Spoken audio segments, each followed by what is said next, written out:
Hello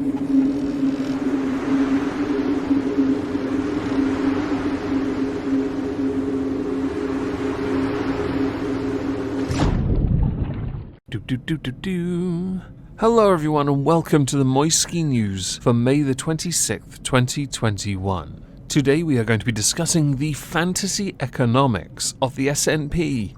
Those same fantasy economics were what made up a bulk of their manifesto. All of it predicated on an assumption, but we'll get to that soon, because there's more to it than meets the eye. In 2019, Nicola Sturgeon set up the Social Justice and Fairness Commission. Oh dear. Social justice? Alright. Fairness. That's an interesting word. Now define it, because it's quite nebulous. Now do we need to do more here, or shall we just end the video early? No.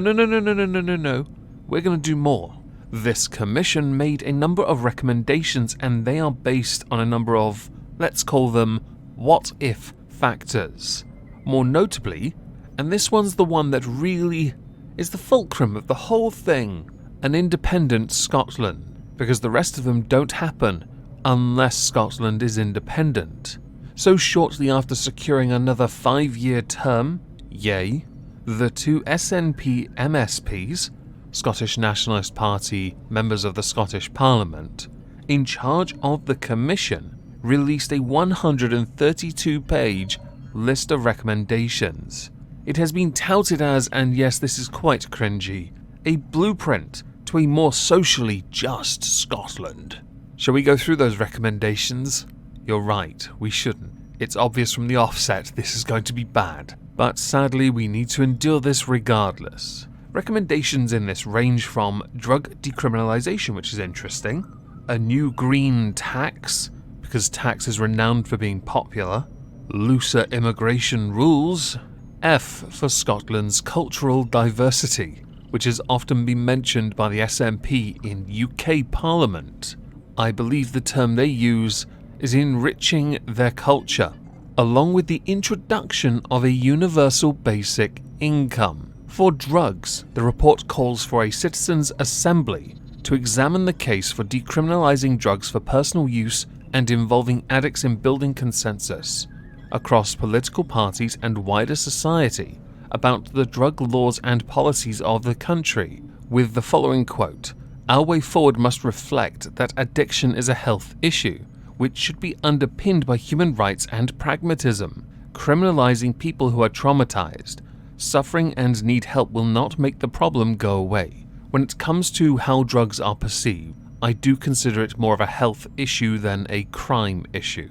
And for the SNP to push this is quite fascinating, because Scotland in the United Kingdom has the largest issue when it comes to drugs, a problem they have not tackled for 14 years.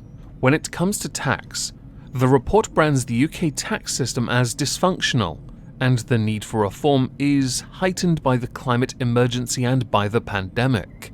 The report suggests widespread reform of the tax system with more progressive taxation, so higher earners pay more, as well as the greater use of green taxes to address the climate emergency. The big issue with this is, and it's the same issue every country has had when they try to tax the rich, they simply move. Scotland in the United Kingdom has the highest tax rates, while simultaneously having some of the lowest costs of living. So the rich will simply move across the border because the UK will treat them better.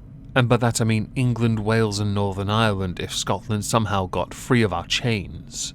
And with the introduction of a green tax, no. The only people who are going to vote for that are the same blind people who don't seem to realise that a country constantly voting for the SNP to then leave the UK would only leave them trapped with the SNP, as they'd have no legitimate opposition. The whole anti-English rhetoric is the only thing that realistically binds them together. When it comes to universal income, they want to explore the issue of it with a minimum income for everyone without means testing, with the report saying there are significant potential advantages but identifies practical and complex issues with the idea, as well as requiring much higher tax levels than exist currently. So what's the bloody point of giving them a universal basic income if you're just going to take the bulk of that away from them in taxes? When it comes to the idea of a universal basic income, many people support it. I am not one of those people, because I like to work. I don't care for government interference in my life, and free money is fascinating when you need it. It should not be given to you willy-nilly because someone else has to pay for it, and that's not right. On the subject of immigration, the report proposes allowing free movement via visa schemes that benefit rural and remote areas at risk of depopulation, allowing asylum seekers to work and creating an independent agency to adjudicate on asylum applications. Well, if you are independent of the United Kingdom, you can do that. For now, though, you can obey our current system. The fabric of Scotland can be culturally enriched, more so than it already is, once you have left us, if you leave us. Understandably, people are flaying them for this, more notably the Shadow Social Justice Secretary Miles Briggs of the Scottish Conservatives, who has said this wish list from the SNP is not remotely credible. Their election manifesto was not costed, and this blueprint for their vision of a future Scotland isn't either. It is based on fantasy economics. They simply don't accept the reality that independence would already cost Scottish families thousands of pounds before their plans to spend even more public money. Even the SNP's own advisors highlight that a universal basic income would mean a tax rise for almost everyone and be devastating for Scotland's economy. Well, if they're independent of us, you can destroy your own country and then come crawling back to us. It's like a divorce, where you expect to get alimony, but we'll tell you, bitch, you get back in bed.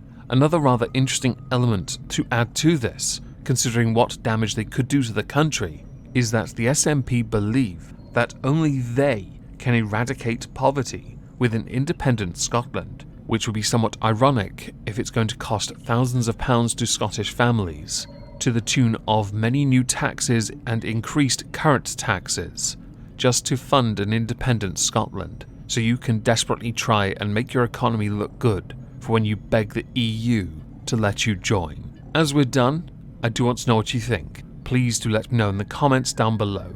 I hope you'll have a fantastic day and thank you all very much for listening.